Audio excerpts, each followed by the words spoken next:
आणि म्हणून मला या व्यासपीठावरनं सांगायचं आहे की मराठी भाषेसाठी अभिजात भाषेचा दर्जा मिळाल्यानंतर हे पहिलं साहित्य संमेलन आहे. आणि ते साहित्य संमेलन होत असताना शिंदेसाहेब मला आपल्याला धन्यवाद दिले पाहिजेत की उद्योग मंत्रीपद देत असताना मला मराठी भाषेचं देखील मंत्री केलं आणि योगायोगानं या ठिकाणी मला उपस्थित राहण्याची संधी मिळाली. त्याच्यामुळे काही आयुष्यातले भाग्याचे जे क्षण असतात त्यातला हा क्षण आहे की मी मराठी भाषेचा मंत्री असताना दिल्लीमध्ये हे फार मोठं साहित्य संमेलन होतं आहे.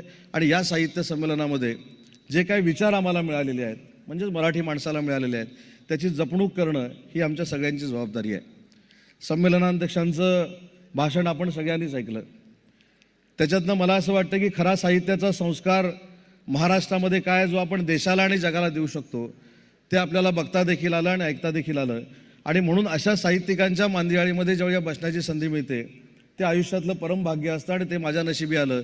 आणि म्हणून विशेषतः मी शिंदेसाहेबांना धन्यवाद दिले.